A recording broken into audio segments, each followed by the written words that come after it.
Hər kəsə salamlar. Bugün biz sizlərlə Amerika birjasını analiz edəcəyik. Keçən videolarda da dediyimiz kimi təmkinli olmaq zamanı idi və indi siz buradan qrafikdən görəcəksiniz. Niyə belə deyirdim? Burada gördüyünüz kimi 7000-dən sonra geri düşüşlər başladı. Burada maraqlı məqam odur ki, buradan düşüşlərə davam edəcəkmi, yoxsa 6800-lərə kimi düşüb yenidən yuxarı qayıdacaqmı? Mənim əvvəlki dediyim kimi Amerika birjasında təmkinli olun. Səhmlər düşür deyə almağa tələsməyin. Sizə indi burada Amerikanın qorxu indeksini göstərəcəm. VIX. VIX-də görürsünüz burada yüksəlmə istəyir. VIX əsasən 20-ni keçdikdən sonra və burada 20-25 aralığına çatdıqda bu deməkdir ki, səhm bazarında, ümumiyyətlə ticarət bazarında qorxu var. Bu qorxu nədən yaranır? Bu qorxu adətən müharibə gərginliklərində və yaxud da ki, hər hansı bir iqtisadi problemlərdə yaranır. Bu zaman VIX hərəkət etməyə başlayır. Bu gördüyünüz kimi burada 13 səviyyələrindən təxmini olaraq indi 17 səviyyələrindədir. Yenidən VIX aktiv ola bilər, insanlar yenidən qorxa bilər və səhmlərdə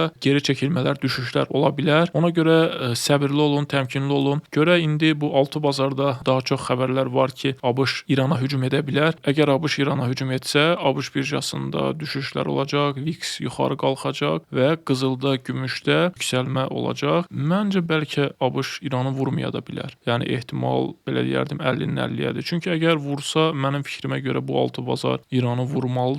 Əgər vurmasa, yəqin ki, siyasi təzyiqlər edəcəklər. İndi isə baxalım qızılda vəziyyət necədir. Gördüyünüz kimi keçən videomuzda da söyləmişdik ki, qızılda vəziyyət yaxşı deyil. Çünki qızıl çox sərt yüksəldi. Yəni demək olar ki, həddindən çox sərt yüksəldi və biz burada görürük 5600 hədəfinə çatdı, 5500, 5600 səviyyələrinə çatdı və oradan artıq $5000 səviyyəsinə düşmüşdür. Burada biz 4 saatlıqdan baxsaq görə bilərik ki, artıq qızıl 5000 səviyyəsində bunun dəstəyi var. Həmin o 5000 səviyyəsindəki dəstəyi qırsa, artıq oradan demək olar ki, yavaş-yavaş pillə-pillə aşağı düşəcək. Təxminən belə fikirləşirəm 4500, 4600 səviyyələrinə kimi düşə bilər. Yəni çalışın, təmkinli olun, qızıl almağa, gümüş almağa tələsməyin. Bildiyiniz kimi burada çox güclü hype'lar var idi. Qızıl, gümüş sanki bir Bitcoin, kripto kimi yüksəldi. Yəni hər kəs kriptonun yüksəlişini gözləyirdi. Artıq qızılla gümüş yüksəldi.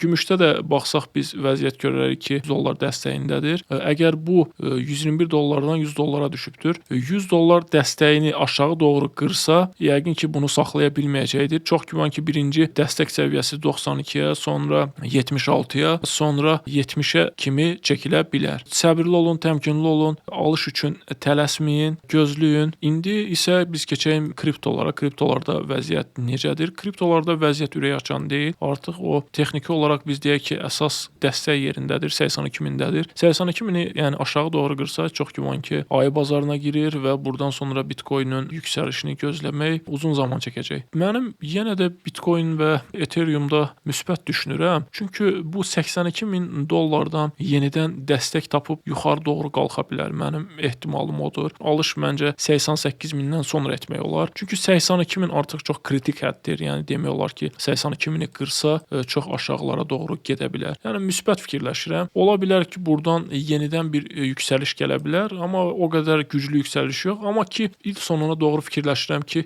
yenidən kriptolar yüksəlişə keçəcək. Keçən videoda da dedim ki, mən qızıl, gümüş ən yüksək səviyyələrə çatıbdır. Mən analiz edəndə 5300 aralığında idi. $5000-dan 5300 aralığında idi və buradan qalxdı 5600-ə kimi. Mən dedim ki, burada təmkinli olmaq lazımdır. Alış üçün uyğun zaman deyil. Və burada gördüyünüz kimi 5592-dən 97-dən düşdü. Təxminən $5000 dəstəyinə kimi düşüb. Və buradan da artıq sual altındadır. Buradan yuxarıda gedə bilər, aşağıda düşə bilər. Yuxarı necə gedəcək? Amerika İrana hücum etsə, buradan yuxarı qalxacaq. Yox, hücum etməsə, buradan aşağı doğru düşəcək. Ona görə çalışın səbirli və təmkinli olun.